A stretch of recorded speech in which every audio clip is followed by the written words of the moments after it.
এখান থেকে বর্ডার মামা মনে করেন 5 কিলো ভিতরে।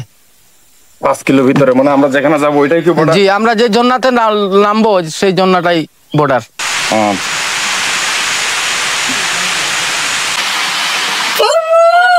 তাহলে আপনাদের মনে করেন 4 ঘন্টা লাগবে, আসা যাওয়া মিলে 4 ঘন্টা লাগবে।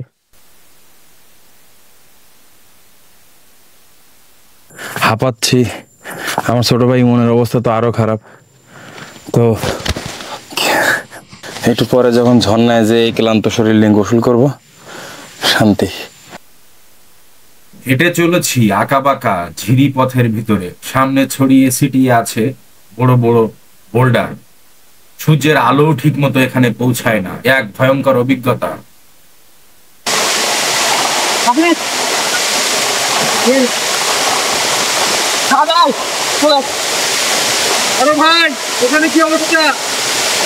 পাহাড় অনেক বড় পাহাড়, মানে এই পাহাড়ের শেষ নাই। এইরকম মানে পাহাড়ে আছে জিন বহুত আছে অনেকটাই, মেসো বাঘগুলো আছে, আবার ভাল্লুক আছে, বনর শুকুর আছে। 2জন লোককে আক্রমণ করছিল ভাল্লুক। পেশাব পায়খানা হয়তো পাহাড়ে কইরা দিছে, করার পরে এই পাহাড়ের একটা জিন ওরে আশ্রয় করে। এখন পাহাড়ের সবচেয়ে উঁচু জায়গায় আছি, এটা হলো পাহাড়ের সবচেয়ে উঁচু জায়গা।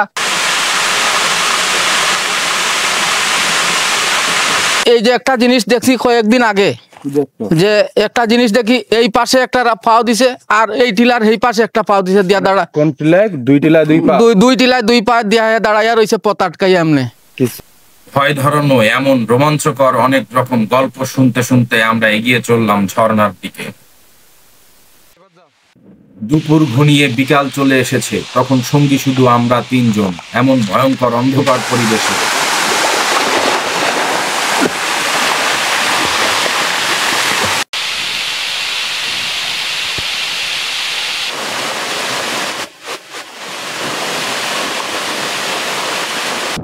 আসসালামু আলাইকুম আমার প্রিয় দর্শক ভাই ও বন্ধুরা, আমি আজিম মসুর সূর্য পেজ থেকে আপনাদেরকে ওয়েলকাম করছি। আজ আপনাদেরকে নিয়ে চলেছি এক অনন্য যাত্রায়। গন্তব্য হচ্ছে সিলেট বিভাগের মৌলভীবাজার জেলার গভীরে অরণ্যে লুকিয়ে থাকা এক বিস্ময়কর ঝর্ণা, নাম তার হামহাম। আমরা এসেছিলাম শ্রীমঙ্গল ভ্রমণ, আর শ্রীমঙ্গল ভ্রমণে এসে চায়ের রাজ্যে হারিয়ে যাওয়ার পর মন চাইলো আমরা আশেপাশে একটা ঝিরি বা ঝর্ণা দেখার। তখনই খোঁজ পেলাম এই হামহাম ঝর্ণার। এই হামহাম ঝর্ণার ভ্রমণ কেবল একটি প্রাকৃতিক সৌন্দর্য দেখার উদ্দেশ্য নয়, বরং প্রতিটি পদক্ষেপে অনুভব করার মতো রোমাঞ্চকর এক চ্যালেঞ্জ। চলুন শুরু করি আমাদের সেই যাত্রা। এই ঝর্ণাটি মৌলভীবাজার জেলায় হলেও শ্রীমঙ্গলে ভ্রমণ পিপাসুদের জন্য অনন্য এক দ্বার খুলে দিয়েছে। শ্রীমঙ্গলে এসে মেন শহর থেকে আপনারা সিএনজি, মোটরসাইকেল, চাঁদের গাড়ি যে কোনো কিছুতে আপনারা এই ঝর্ণায় যেতে পারবেন। আমরা সফরের শুরুতে রাতে ছিলাম একটা হোটেলে, সেখান থেকে আজকে মোটরসাইকেল যোগে রওনা দিলাম। রাস্তার প্রথমে মসৃণ চা বাগান, আঁকাবাঁকা পথ পেরিয়ে ছোট ছোট ঝিরি, রাস্তার পাশে কৃষকের কাজ করা, তারপর 2 পাশে চায়ের সারি, উপরে নীল আকাশ, চা বাগানের ভিতরে উঁচু উঁচু গাছগুলো, এক মনোমুগ্ধকর পরিবেশ যা হৃদয়কে প্রশান্ত করে দেয়। ধাপে ধাপে এই সব জায়গাগুলো আমরা অতিক্রম করতেছি। যাওয়ার ফাঁকে আপনাদের এটা বলে যাই, শ্রীমঙ্গল শহর থেকে বের হয়ে কলাপুর চা বাগান অতিক্রম করে লোলেখা অভিমুখে সড়ক, তারপর যাবেন ভাড়াউড়া। সেখান থেকে এগিয়ে রাজকান্দি রিজার্ভ ফরেস্টের প্রবেশদ্বার। কোনো কিছু না চিনলে হামহাম ঝর্ণার কথা বললেও মানুষ দেখিয়ে দেবে, অথবা রাজকান্দি রিজার্ভ ফরেস্টের কথা বললেও সবাই জিজ্ঞাসা করে দেবে।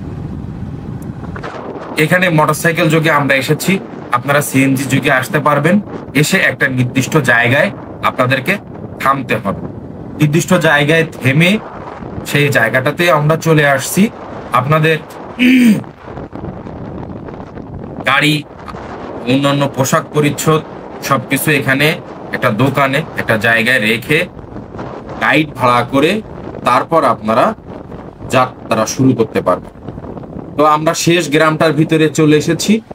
এই গ্রামটা পার হয়েই এই দোকানটা, গ্রামের একদম শেষ মাথায় আমরা বনের ভিতরে প্রবেশ করব। এই জায়গাতে একটা দোকান, এখানে দেখেন ছোট বাচ্চারা বাঁশ লাঠি টাঠি নিয়ে আসে, এখানে গাড়ি পার্কিং এর ব্যবস্থা আছে। আপনারা সিএনজি নিয়ে আসেন আর মোটরসাইকেল নিয়ে আসেন আর চাঁদের গাড়ি নিয়ে আসেন, এখানে রেখে ট্র্যাকিং করে তারপর ঝর্ণাতে যেতে হবে। এটাই সিস্টেম, এটাই যাওয়ার মাধ্যম। মামার নাম হচ্ছে মোবারক মামা, উনি হচ্ছে আমাদের গাইড। তো আমরা মামাকে ওই অনেক কথা দর কষাকষি পরে একটা বাজেটে ঠিক করলাম 300 টাকায় আমরা দুইজন যাব। ওরা সর্বনিম্ন 500 টাকা হলেই যায়। তো আমরা বললাম আমরা তো গাইডে নিয়ে আসি না, আমরা দুইজন আসছি, আমাদের তো জনপ্রতি বেশি হয়ে যাবে। তো কথাবার্তা বলে নিলাম। তো এখানে আসলে একটা নির্দিষ্ট জায়গায় থেমে, যেটা একটু আগে দেখালাম, তারপর একজনকে গাইড নিয়ে যেতে হয়। কতক্ষণ লাগবে এখানে যেতে? মনে করেন আপনারা যদি হাঁটার উপরে থাকেন, যাইতে আসতে 3 ঘন্টা, আপ ডাউন 1.5 ঘন্টা, যাইতে 1.5 ঘন্টা, আসতে 1.5 ঘন্টা। আমরা একটু তো ঘুরবো, ভিডিও টিডিও করবো, তাহলে আপনাদের মনে করেন 4 ঘন্টা লাগবে, আসা যাওয়া মিলে 4 ঘন্টা লাগবে। যাওয়া মিলে 4 ঘন্টা। জি। আচ্ছা আচ্ছা, ওখানে এখন পানি আছে না? মোটামুটি পানি আছে, এত বেশিও না এত কমও না, মানে মোটামুটি পানি আছে। আচ্ছা জি। আচ্ছা। অবশ্যই আমি 2010 থেকে এখানে গাইড করি, আজকে 14 বছর রানিং, এখন পর্যন্ত আছি। এখানে আপনি একজন আসেন আর গ্রুপে 50 জন আসেন, একজন গাইডকেই আপনার নিতে হবে। গাইড নিলেই আপনাকে মোটামুটি 1600, 1000, 2000 যার কাছ থেকে যা চেয়ে পারে চাইবে। হ্যাঁ, তো এখানে দামাদামি করে আপনাদেরকে নিতে হবে। তো আমরা 300 টাকা কথা বলে নিয়েছি, যে দেখি যদি কি অবস্থা পরিবেশ, এটা তো বুঝতেছি না, আগে দেখি তখন বাড়াই দিব, বুঝাই বললাম। দেন মামা রাজি হলো, আমাদের জার্নিটাও শুরু হলো। গাইড নিয়ে 15-20 মিনিট হাঁটার পরে তখন মনে হলো যে না, ট্রেকিংটা এবার শুরু হয়েছে। গভীর বন, খাড়া উঁচু নিচু পাহাড়, শ্যাওলা ঢাকা পাথর আর সরু পথ ধরে আমাদের এই যাত্রা চলতেই আছে। কিছু কিছু জায়গায় সূর্যের আলো পৌঁছাচ্ছে না, উপরে বড় বড় গাছের জন্য, এজন্য এক অন্ধকার পরিবেশ। প্রায় 2 ঘন্টার বেশি ট্রেকিং করতে হবে। আমাদের হাতে ক্যামেরা অ্যাক্সেসরিজ আছে, ভিডিও টিডিও করতে একটু লেট হবে। তবে এই 15-20 মিনিট হেঁটেই বুঝতেছি মাঝে মাঝে থামতে হয় নিঃশ্বাস নেওয়ার জন্য, কারণ আমরা তো আর পাহাড়ি না, শহর থেকে এসেছি, আমাদের শ্বাসটা আটকিয়ে যায়। উপরে ওঠানামাটা সত্যিই হচ্ছে চ্যালেঞ্জিং। কোথাও শ্যাকো, কোথাও ঝিরি, কোথাও পাহাড়, এভাবে পার হতে হচ্ছে। ঝোপঝাড় ভেদ করে হাঁটতে হাঁটতে মনে হলো এ যেন এক অচেনা পৃথিবীতে প্রবেশ করছি।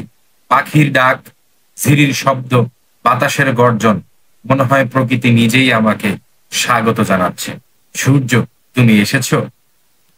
আসলে পাহাড় আমাকে এতটা টানে, পাহাড়ের প্রতি ভালোবাসা, পাহাড়ি মানুষের জীবনের প্রতি টান, পাহাড়ের মানুষের কালচার, যে পাহাড়ি জীব বৈচিত্র্য আমাকে বারবার পাগল করে দেয়। আমাকে শহরের ইট পাথরের দেয়ালে ঘুমাতে দেয় না। পাহাড়ের মাটির গন্ধ আমাকে ব্যাকুল করে তোলে। কি করব, এই দোষ আমার নাকি এই দোষ পাহাড়ের, তা জানি না। এই হিসাব কিতাব করতে করতে ঝিরির মধ্য দিয়ে এগিয়ে চলেছি, আর আমাদের গাইডের মুখে বিভিন্ন রকম গল্প শুনব। আপনারাও ইন্টারেস্ট থাকলে ভিডিওটি না টেনে আমাদের গাইডের মুখে রোমাঞ্চকর কিছু গল্প শুনুন। ভূতের কাহিনী আছে? ভূতের কাহিনী আছে বলতে, আপনার যদি শরীর যদি কোনো ঠিক থাকে না, নাপাক শরীর থাকে, বা এইরকম পাহাড়ে এরকম আছে, সেই জায়গায় গল্প শুনবো। এইরকম মানে পাহাড়ে আছে, জিন বহুত আছে অনেকটাই। আপনি হচ্ছে এই যে পাহাড়ে আসতে গিয়ে কোনো মনে এমনি বন্য প্রাণী টানি নাই? মনে করেন মামা, বন্য প্রাণী আছে, এই পাহাড়ে ছোট মেছো বাঘগুলো আছে, আবার ভাল্লুক আছে, বনর শুকুর আছে। আক্রমণ কেউ করছে? জি, এটার কেউ আক্রমণ করছে? মনে করেন এখনো আক্রমণ করে নাই। আমাদের কয়েকদিন আগে 2 জন লোক ওই মধু শিকারে গেছিল। এখানে মধু পাওয়া যায়? মধু পাওয়া যায়, যে তার সিজন মতে সেই মধু বাঙ্গাতে গিয়া 2 জন লোক আক্রমণ করছিল ভাল্লুক। ভাল্লুক আছে? জি, পাহাড়ে ভাল্লুক আছে। ভাল্লুক দেখতে চাই, মনে করেন এখন ভাল্লুক দেখতে চাইলে আপনি পারবেন না, কারণ সকালি টাইমে যদি আসেন একা, মানে ফার্স্ট গ্রুপে কোন সময় যদি সামনে পড়েতে পড়ে, নাহলে তো জঙ্গলের ভিতরে থাকে। পাহাড় অনেক বড় পাহাড়, মানে এই পাহাড়ের শেষ নাই, অনেক বড় পাহাড়। বর্ডার কত দূর এখান থেকে? বর্ডার মামা মনে করেন 5 কিলো ভিতরে। 5 কিলো ভিতরে, মানে আমরা যেখানে যাবো ওইটাই কি বর্ডার? জি, আমরা যে জন্নাতে নামবো সেই জন্নাটাই বর্ডার। আচ্ছা জি। আমরা গল্প করতে করতে সামনে আগাচ্ছিলাম, তখন দেখি যে সকালের একটা গ্রুপ এখন তারা ঝর্ণা দেখে ব্যাক করতেছে। মামা যেমন একটু আগে বলতেছিল যে সকাল 6টা বা 7টা থেকেই শুরু হয়, তারা নিশ্চয়ই সকালে এসেছে, এজন্য ঝর্ণা দেখে আবার ব্যাক করতেছে। সম্ভবত ওনারা একটা তাবলিগ গ্রুপ, তাবলিগ এসেছিল, সাথে ভ্রমণটাও করলো। ইবাদতের সাথে ভ্রমণ, ইবাদতটাও একটা ভ্রমণ। আমার ধারণা, সরি টু সে, আমার ধারণা ভুলও হতে পারে। জাস্ট তাদের পোশাক আশাক, তাদের দলগতভাবে চলা, সবকিছু দেখে আমার কাছে যেটা মনে হলো, তারপর তাদেরকে পাশ কাটিয়ে সাইড দিয়ে, এখানে তো একসাথে দুইটা গ্রুপ ওঠা যায় না, এক এক করে উঠতে হয়, একদম খাড়া উঁচা একটা জায়গা, কোন রকম গাছের শিকড় টিকড় ধইরা উপরে উঠলাম। উপরে উঠা দেখেন কত বড় বড় গাছ, মানে নিচে ঠিকঠাক মতো ওই আলোটা পৌঁছায় না, অনেক বড় বড় শাল গাছ, আরো বিভিন্ন বিভিন্ন গাছ। মামা বলল সামনে আরো এমন জায়গা আছে, আরো অন্ধকার, সেসব জায়গায় টোটালি আলো যায় না। মামা ভূতের গল্প নাকি, পাহাড়ের বাস্তব ঘটে যাওয়া কিছু ভূতের গল্প নাকি সেই সব জায়গায় আমাদেরকে গিয়ে শোনাবে। পথে আমাদের আরো বা 2-3 বার ব্রেকও নেওয়া লাগতে পারে, বাট আমার কাছে তো অবিশ্বাস্য লাগতেছে যে একটাই মাত্র পথ, এত বন, আসলে আশেপাশে বন, এই বনের ভিতরে মানে কিভাবে দোকান টোকান থাকবে। এই কথা বলতে বলতে আমরা একটা দোকানে এসে ব্রেক নেওয়ার জন্য বসলাম।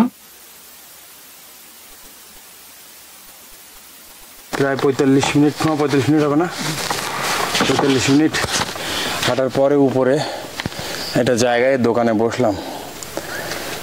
জীবন শেষ। এই জায়গায় এতটা অন্ধকার এবং এতটা মশা, এটা উপরে বলে একটু আলো আছে।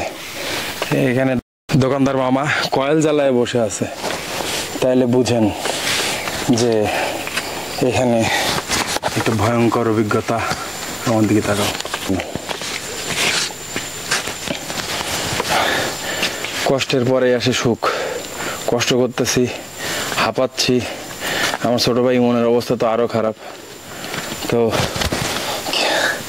একটু পরে যখন ঝর্ণায় যে এই ক্লান্ত শরীর নিয়ে গোসল করব, শান্তি। জীবনের প্রতিটা ক্ষেত্রেই এমন, কষ্ট ছাড়া ওই সুখ, ওই তৃপ্তিটা মূল্যায়ন করা যায় না। কষ্ট ছাড়া শুধু বিলাসিতার মাধ্যমে যেটা পাওয়া যায়, সেটার মাঝে তৃপ্তি, আত্মমর্যাদা, গর্ব, আত্মসম্মান কোনো কিছুই আসে না। তো যাই হোক, পাহাড়ের উপরে বসা এত বয়ান আর ভালো লাগতেছে না, আসলে খুব কষ্ট হচ্ছে। এখানে একটু রেস্ট নিয়ে তারপর আবার যাব। এখান থেকে কত দূর মামা? 3 ভাগের 1 ভাগ আসছি আমরা, 3 ভাগের 1 ভাগ আসছি, আরো 2 ভাগ সামনে আছে। আমরা যখন বসে রেস্ট নিচ্ছিলাম তখন আরেকটা গ্রুপও ঝর্ণা দেখে ব্যাক করতেছে। তাদের কাছে শুনলাম যে পানির অবস্থা কি, কিভাবে কি। এটা শুনতেও ভালো লাগে, গল্প করতেও ভালো লাগে। আচ্ছা, মজার ব্যাপার হচ্ছে তাদের একটা গ্রুপ শেষ পর্যন্ত পৌঁছাইতেই পারেনি, তারা আবার ব্যাক করছে, একটা গ্রুপ গেছে। তারা ব্যাক করে এখানে ওয়েট করতেছে। পথ এত দূর, এত খাড়া পাহাড় যে ওই খাড়া পাহাড়টা বেয়ে তারা আর যাওয়ার সাহস করেনি।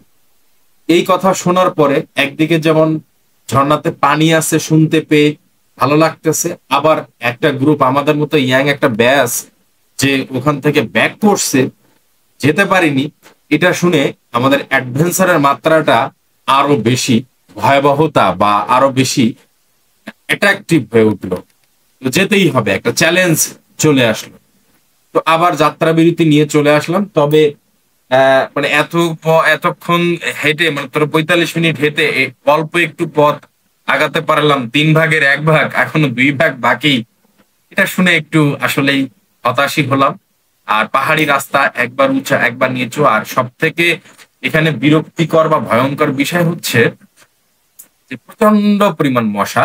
আপনারা এই ঝর্ণায় আসতে চাইলেও অবশ্যই যে সিজনে হোক না কেন, বর্ষার সিজনে হোক, শীতকালীন সিজনে হোক, গরমের সিজনে হোক, মশার জন্য হচ্ছে ক্রিম নিয়ে আসবেন। হ্যাঁ, না হলে মানে প্রচন্ড পরিমাণ মশা। মশা তো জ্বালাইতেছে, একদিকে পাখির ডাক, ঝিঝি পোকার ডাক। এবার বন মানে শালবন রেখে আমরা এবার বাঁশবনের ভিতরে চলে আসলাম। বাঁশবনের অবস্থা আরো ভয়াবহ। এখানে মশার গতি যেন আরো বেড়েছে। মানে মশার রীতিমতো কানের পাশে বাজনা বাজাইতেছে। তো বাঁশবাগানের ভিতরে আরো একটু অন্ধকার, আরো একটু শব্দ বেশি। তারপরে এইভাবে আমরা এগিয়ে চললাম। হ্যাঁ, তারপর হচ্ছে কিছু সতর্কতামূলক কথা এই মুহূর্তে আমরা বলি, যেহেতু মশার কথাটা বললাম। আপনারা যখন এই ধরনের ট্রেকিং করবেন, সাথে অবশ্যই হচ্ছে খাওয়ার স্যালাইন রাখবেন। আমরা একটু পরপর ঘেমে যাচ্ছি, পানি না খাইলে পাহাড়ে মানে খুবই খারাপ অবস্থা। আমরা শহরে পোল্ট্রি মুরগি সো একটু পানি তো খেতেই হবে। তারপরে এই দোকান আছে বলে এখানে বাঁচা, তবে প্রয়োজনীয়তা উপলব্ধি করতেছি যে কিছু শুকনো খাবার, চিড়া, বিস্কুট, বাদাম এগুলো যদি বা খেজুর থাকতো তো মাঝে মাঝে খাওয়া যেত। এটাই হচ্ছে কথা। আর পানি খাবেন, আর ভালো পরিমাণ গ্রিপালা একটা জুতা, এটা অবশ্যই মাস্ট বি আপনারা হচ্ছে সাথে নেবেন। তো এইভাবে কোথাও উঁচু, কোথাও নিচু, কোথাও ঘন বাঁশঝাড়, কোথাও হালকা বাঁশঝাড়, কোথাও বাঁশগুলো এসে এসে রাস্তা আটকিয়ে ফেলেছে, সেটা আবার আমাদের কেটে সামনে এগিয়ে যাওয়ার মতো একটা অবস্থা।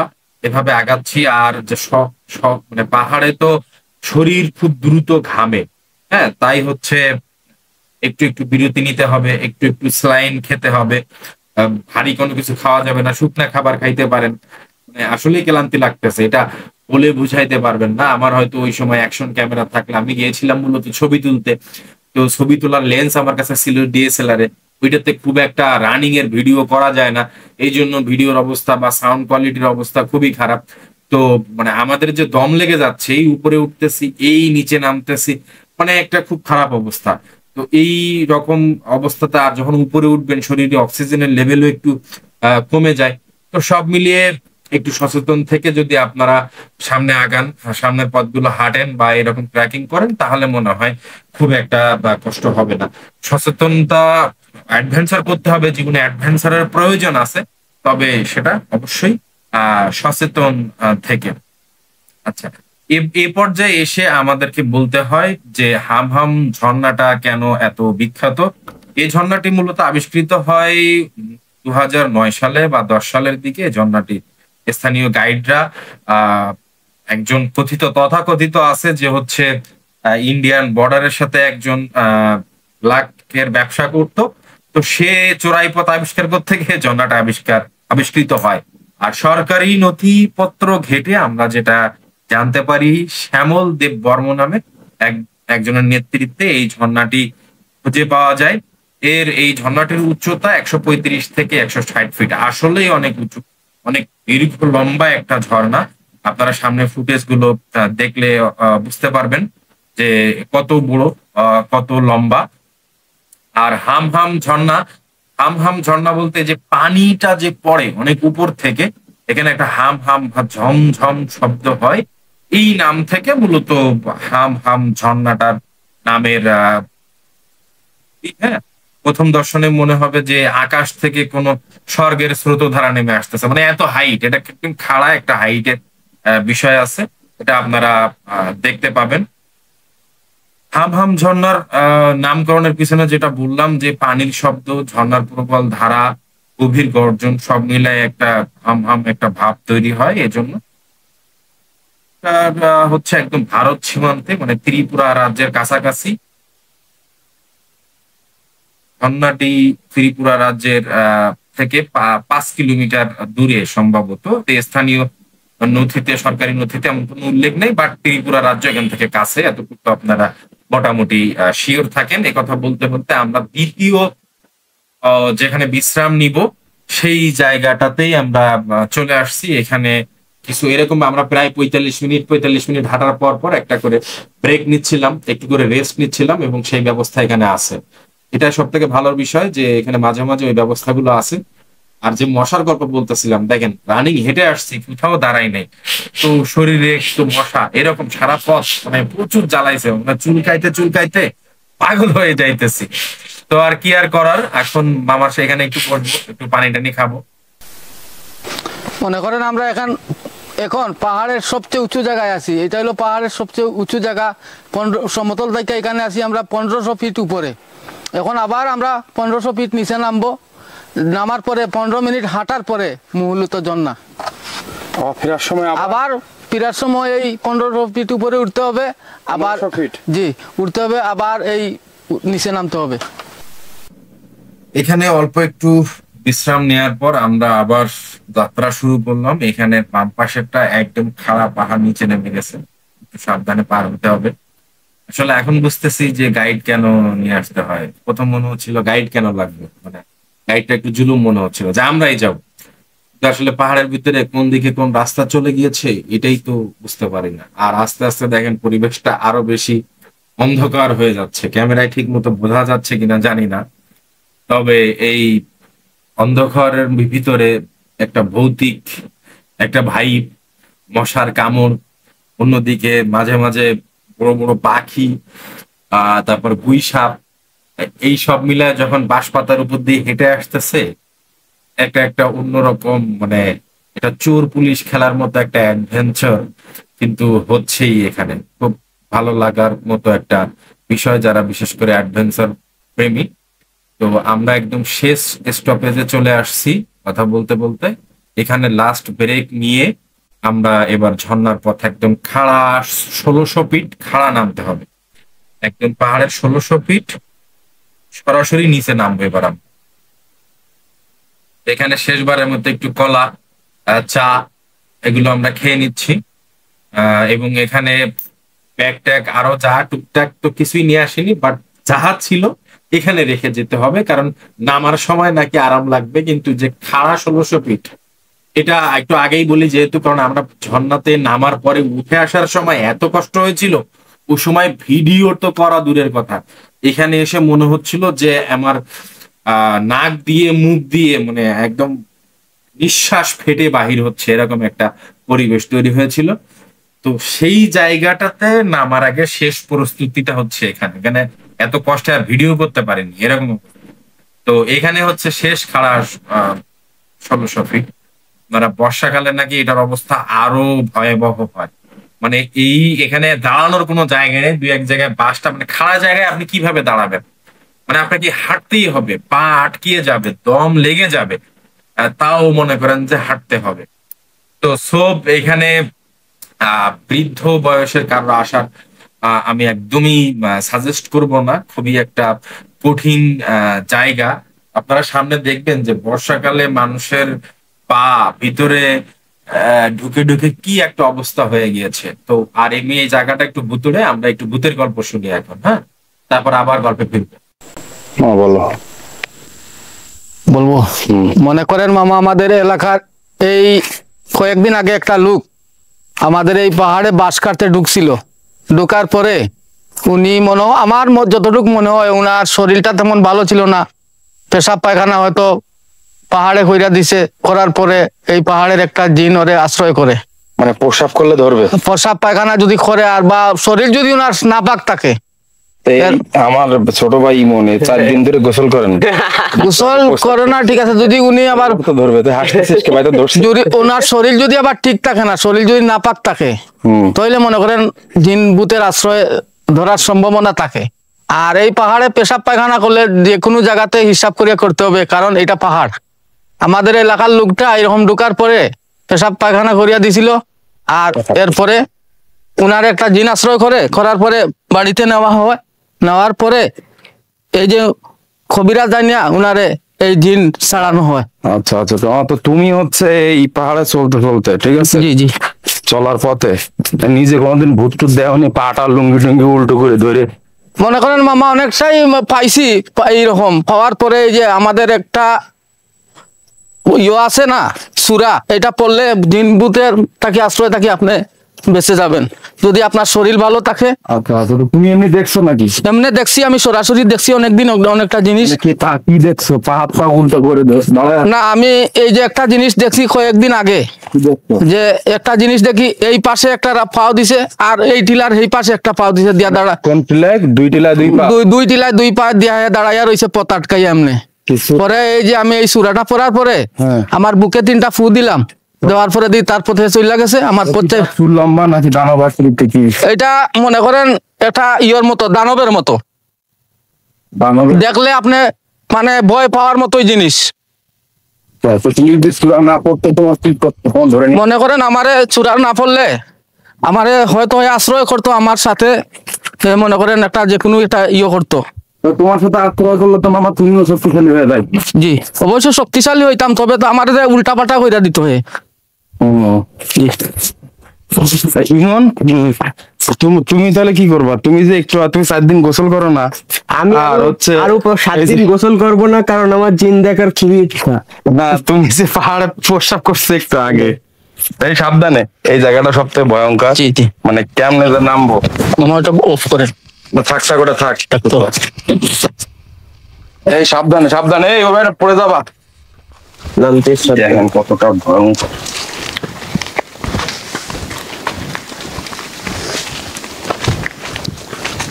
ওই বড় বড় পাখি জিনেন না?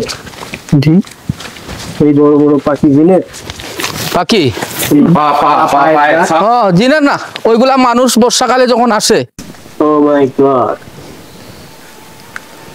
বর্ষাকালে এই পাহাড়টা 1000 ফিট পুরো পাহাড়। কেউ বৈশা বৈশা নামে, কেউ মনে করেন 5 মিনিটের জায়গায় আধা ঘন্টা লাগায় এই জায়গাটা নামতে হইলে। অনেক ডেঞ্জারাস, কষ্টর জায়গা। এই জায়গাতে উঠার সময় এই পাহাড়ের সবচেয়ে কষ্টর জায়গা এটাই।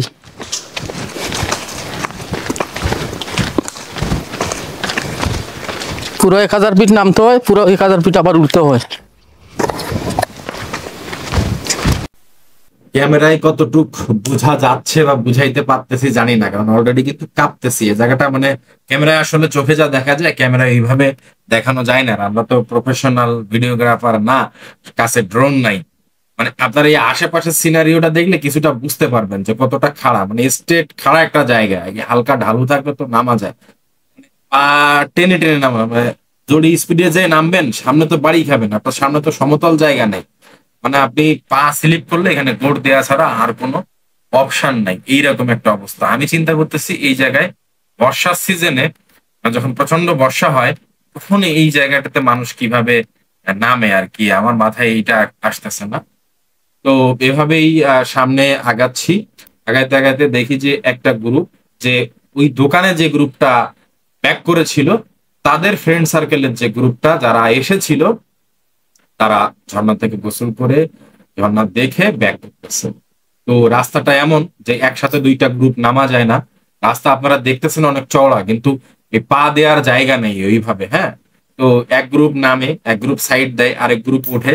এভাবেই ওদেরকে হেল্প করতেছিলাম। ওরাও ওদের কাছে জিজ্ঞাসা করে নিলাম যে পানির কি অবস্থা বা এখনো কতক্ষণ লাগবে, ইত্যাদি ইত্যাদি। তো যাই হোক, ওরা যে মেয়ে মানুষ সাথে নিয়ে এত সাহস করে এই জায়গাটায় আসছে, এটাই অনেক বড় ব্যাপার। অনেকে সাহস করে না, আমার অবশ্য কোনো প্রবলেম নাই। তো অনেকে সাহস করে না, এজন্য বললাম আমার যতই কষ্ট হোক একটা জায়গায় পৌঁছাইতে পারা মানে হচ্ছে সেখানে একটা চরম অ্যাডভেঞ্চার, একটা ফিল থাকা লাগবে। তো এখন যদি গাইড না না আসতাম তাহলে হয়তো আমরা বামে চলে যেতাম অথবা ডাইনে, কোন দিকে বুঝতাম বলেন তো আপনারা? এজন্য এইসব জায়গায় আসলে গাইড প্রয়োজন। হয়তো দ্বিতীয়বার আসলে আর গাইড লাগবে না, কিন্তু প্রথমবার প্রয়োজন। এই জায়গাটা নামার পরে আমরা পুরা ঝিরিতে নেমে গিয়েছি। পাহাড়ের উপরে বাঁশ গাছের গোড়াগুলো শুরু, আর ওর উপর থেকে আরো উঁচুতে বাঁশ গাছের মাথা। তাহলে বুঝেন যে কতটা নিচু আমাদের লাগতেছে। আর এখান থেকেই সেই বোল্ডার ভাঙা, ঝিরির পানি শুরু হয়ে গেছে। তো এর মাঝে একটু বলি যে মানে এই পাহাড়ের বা হচ্ছে এই ঝর্ণাটার সৌন্দর্য কখন সবসময় বেশি। এই ঝর্ণাটার সৌন্দর্য বর্ষাকালে সব থেকে বেশি থাকে, জুন থেকে সেপ্টেম্বর মাস পর্যন্ত পানির প্রবাহটা তীব্র থাকে। কিন্তু তখন যে আবার উঠতে কষ্ট হয়, এটা একটা বিষয়। মানে এই যে নামলেন না হয় স্লিপ করে, বা উঠবেন কিভাবে যে খারাপ পথটাতে নামলাম। বাট এই জন্য হচ্ছে পর্যটকদের জন্য সব থেকে উপযুক্ত অক্টোবর অথবা ডিসেম্বর। অক্টোবর থেকে ডিসেম্বর মাস পর্যন্ত বৃষ্টিটা কম হয়, বৃষ্টি হয় না। শীতকাল, এই জন্য হচ্ছে পরিষ্কার থাকে সবকিছু। এই সময়টা হচ্ছে আপনারা চাইলে আসতে পারেন। হ্যাঁ, শীতের গভীর সময়ে পানির প্রবাহ কমে যায়, আর গ্রীষ্মের সময়ে ঝর্ণাটি প্রায় শুকনো হয়ে পড়ে। তাই আপনার যে সিজনটাই ভালো লাগে সেই সিজনেই আপনি আসতে পারেন। এইভাবে কথা বলতে বলতে আমরা সামনে আগাচ্ছি, বড় বড় বোল্ডার পাচ্ছি। এই পানির ভিতর দিয়েও গাইড বলে 15 মিনিট 20 মিনিট। হ্যাঁ, গাইড আসলে বলে, কিন্তু গাইড তো পাহাড়ি লোক, আমরা আসলে ওদের সাথে এইভাবে হেঁটে পারি না। আপনারা সবসময় ধরে রাখবেন, পাহাড়িরা যদি 20 মিনিট বলে, পাহাড়ের স্থানীয়রা, আপনি ভেবে রাখবেন আপনার জন্য সেটা 40 মিনিট। এটাই হচ্ছে আমি যতগুলো পাহাড় ট্রেকিং করেছি আমার ছোট্ট অভিজ্ঞতা সেটাই বলে। তো আসলে এত পথ কষ্ট করে এসে এত গরম, এত মশার কামড়, এই ঝিরিতে পা দেওয়ার ঠান্ডা, ঝর্ণা পানি তো ঠান্ডাই হয়, ঠান্ডায় ঝিরির পানিতে আসলে শরীর শান্ত হয়ে আসছে। তো আমরা দেখবো নাকি সামনে আগাবো, একটা কনফিউশন। একটা ছোট সরু ক্যানেলের ভিতরে নেমেছি, তার উপরে পাহাড়গুলো, তার উপরে পাহাড়ের গাছ। এ এক মনোমুগ্ধকর অসাধারণ একটা পরিবেশ। মাঝে মাঝে ওই গাছ টাছ, পাহাড়ের পাহাড় ধসের ফলে গাছ ভেঙে এই ঝিরিতে পড়েছে। তো ঝিরি বলতে পারেন, ক্যানেল বলতে পারেন, যেটাই বলেন। তো আমি যেহেতু এখন অল্প পানি, ঝিরি বলতেছি। আহ ঝিরিতে পড়েছে সেটা আছে। এবং এই শ্যাওলা পড়া বোল্ডার গুলো ভয়ঙ্কর বাট সুন্দর, ভয়ঙ্কর সুন্দর। তো অন্ধকার একটা পরিবেশ, শ্যাওলা পড়া বোল্ডার, এখানে আপনি পা দিয়ে স্লিপও কাটতে পারেন। সো আপনাকে অবশ্যই সাবধানে হাঁটতে হবে। এবং সব থেকে সহজ উপায় হচ্ছে পানির ভিতর দিয়ে হাঁটেন। পানির ভিতর দিয়ে যদি আপনি হাঁটেন তাহলে আপনার স্লিপের সংখ্যাটা কম। অবশ্য দেখা যায় না, পানির ভিতর দিয়ে পা টেনে টেনে হাঁটতে হবে। বোল্ডারের ভিতরে যদি আপনি আবার বাড়ি খান, এটাও একটা সমস্যা। তো শুধু বোল্ডার নয়, মাটি কেটে, পাহাড়ের পানির স্রোতে যে মাটিগুলো কেটে একটা অবয়ব সৃষ্টি হয় মাটির, এটা দেখতেও না দারুণ সুন্দর। নাকি দারুণ সুন্দর, কোনটা বলবেন? না, আমার কাছে তো সুন্দরই লাগে। বরাবরই বলেছি, পাহাড় আমাকে টানে, পাহাড়ের গন্ধ আমাকে শহরে ঘুমাতে দেয় না। তো গল্প করতে করতে এই ভাবি, মামা আর কতক্ষণ, মামা আর কতক্ষণ। তো মামা বলে এই আর 5 মিনিট, এই 10 মিনিট, কিন্তু আর সেই 5 মিনিট 10 মিনিট শেষ হয় না। যত উপভোগ করতেছি সেটাই বড় কথা। আর সব থেকে বড় কথা, অনেক সাবধানে হাঁটবেন, অবশ্যই সাবধানে হাঁটবেন। আমি দেখেন কথা বলতে বলতে 2-3 বার পড়ে গিয়েছি। আর বর্ষার সময় এই জায়গার পানির হাইটটা আরো বেশি থাকে। তো জানি না তখন নৌকার ব্যবস্থা থাকে কিনা, শুনলাম বলবো যে থাকে না। তো তখন হয়তো আসাটা আরো বেশি, উপরের কোনো রাস্তা নেই, কারণ এর একদম সীমান্ত সড়ক। আপনারা পার্বত্য চট্টগ্রাম অঞ্চলের পাহাড়ি এলাকার মতো এখানে পাহাড়ে জুম চাষ হয় না। তো পুরাটাই হচ্ছে বন দিয়ে ঢাকা। সো ওই বনের ভিতর দিয়ে আপনাকে বিজিবিরা আসতে দিবে বলে আমার মনে হয় না। এই পর্যন্ত আপনি আসতে পারবেন। এই গল্প করতে করতে আমরা প্রায় একদম ঝর্ণার কাছাকাছি চলে এসেছি। এই বোল্ডার গুলোকে আমরা হয়তো খুব মিস করবো। দেখেন বোল্ডারের উপরে বিভিন্ন রকম শ্যাওলা পড়ে রয়েছে। তো লাস্ট বারের মতো আমরা এই কি বলে, আমরা এই বোল্ডার, শ্যাওলা ছিটানো বোল্ডার গুলো, পাথর গুলো দেখে নিচ্ছি। একটু পরেই আমরা ঝর্ণাতে ডুব দিব, ঝর্ণার মজাটা উপভোগ করব। তখন আর এত কথা বলবো না, তখন শুধু সৌন্দর্য উপভোগ করব। ঝর্ণার সৌন্দর্য পাগল করার মতো জিনিস, পাগল করে। আমি বারবার পাগল হতে চাই পাহাড়ের প্রেমে। আপনারাও যদি পাগল হতে চান তাহলে বিভিন্ন ঝর্ণা ঘুরে দেখতে। এই হচ্ছে সেই বিখ্যাত হামহাম ঝর্ণা। যেমন নিচ থেকে দাঁড়িয়ে মনে হচ্ছে আকাশ থেকে স্বর্গের পানি নিচে নেমে চলে আসতেছে। অনেক হাইট, ক্যামেরায় কতটুকু বোঝা যাচ্ছে জানি না, তবে গাছের সাইজ গুলো দেখে বুঝতেছেন। বাঁশ গাছের সাইজ দেখাচ্ছে কতটুকু, তাহলে বুঝেন যে কত উপর থেকে পানিটা পড়তেছে। এবং পানি কিন্তু প্রচন্ড ঠান্ডা, প্রচন্ড ঠান্ডা পানি। তো এবার বাকি সৌন্দর্যটুকু আপনারা দেখেন, আমরা কথা বলি, আমরা এনজয় করি। যদিও মিউজিক দিব না, তারপরও শোনার চেষ্টা করেন। আমরা পানিতে নামবো, আমরা গোসল করব। নিচ থেকে কিন্তু আসলেই অনেক উঁচা, খাড়া একটা জায়গা। প্রায় 150 ফিটের মতো হবে। 150 ফিট মানে কম জায়গা না। পানি পড়তে পড়তে পড়তে পড়তে এই জায়গাটা মানে ডিপ হয়ে গিয়েছে। আর ঠিক যেখানে পানি পড়তেছে ওই জায়গায় তো আরো ডিপ। আমার ছোট ভাই ইমন, লাইফে হয়তো ফার্স্ট ঝর্ণা এটা। ও তো আসলেই বিস্মিত হয়ে গিয়েছে, অনেক আনন্দিত। ওর জন্যই মূলত এই ট্যুরে আমাদের আসা এবার। তো ও সৌন্দর্য উপভোগ করতে থাকুক, আমিও কিছু ছবি টবি তুলি। মূলত ছবি তোলা এবং ছোট ভাইকে নিয়ে ঘোরার জন্য এই ট্যুরটা। ও অলরেডি পানিতে নেমে গিয়েছে, এনজয় করতেছে। চলুন আমরাও এনজয় করি।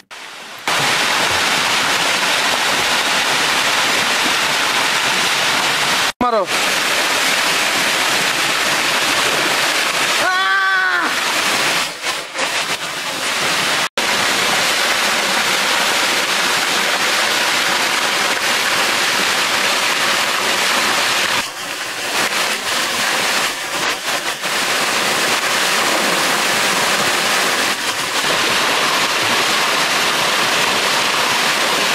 দাঁড়ানো যায়?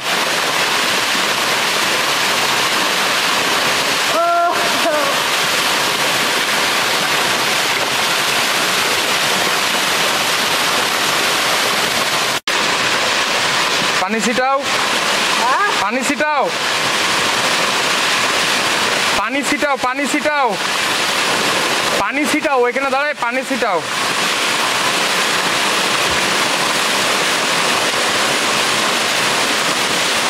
পানি ছিটাও উপরে উপরে উপরে।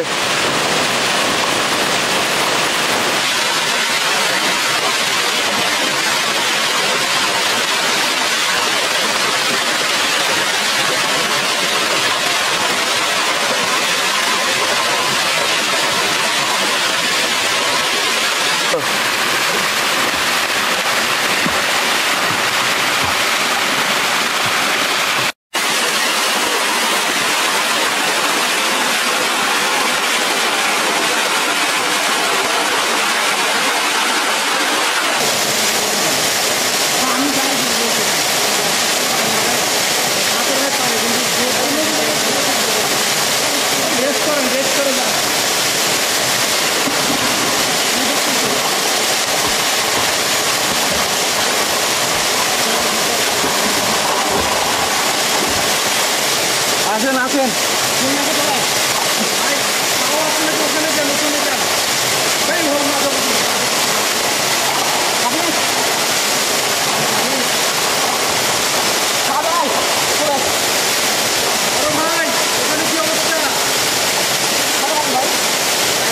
নিচে দ্বীপ আছে, নিচে দ্বীপ আছে।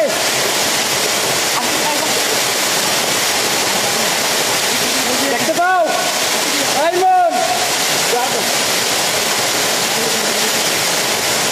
নিচে, নিচে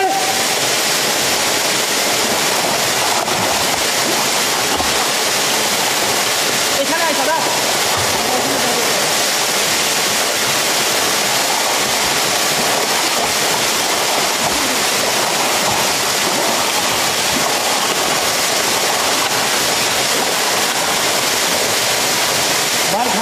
আমফান ঝর্ণা কেবল একটি ঝর্ণা নয়, এ এক রোমাঞ্চকর হয় সৌন্দর্য আর প্রকৃতির বিস্ময় একসাথে মিলেমিশে একাকার। যত কষ্ট হয়েছিল এই ঝর্ণার পানিতে গোসল করার পরে এক নিমিষেই যেন সবকিছু হারিয়ে গিয়েছে। ট্রেকিং এর কষ্ট ভুলে গিয়ে ঝর্ণার গর্জনে দাঁড়িয়ে আপনি নিজেই উপলব্ধি করতে পারবেন আমরা প্রকৃতির কতটা ক্ষুদ্র সন্তান। প্রকৃতি যে আমাদের মা, প্রকৃতি যে আমাদের মন ভরিয়ে দিতে পারে, সেটা এই ঝর্ণায় কাছে না আসলে আপনারা বুঝবেন না। তো আমরা কথা বলতে বলতে আরো একটা গ্রুপ চলে আসলো। আমার সাজেশন থাকবে, আপনারা চাইলে এই শ্রীমঙ্গল আসলে এই ঝর্ণাটিও ঘুরে দেখতে পারেন। আমি আজিম মাসুদ সূর্য, আবার নতুন ভ্রমণের গল্প নিয়ে দেখা হবে আগামী কোনো পর।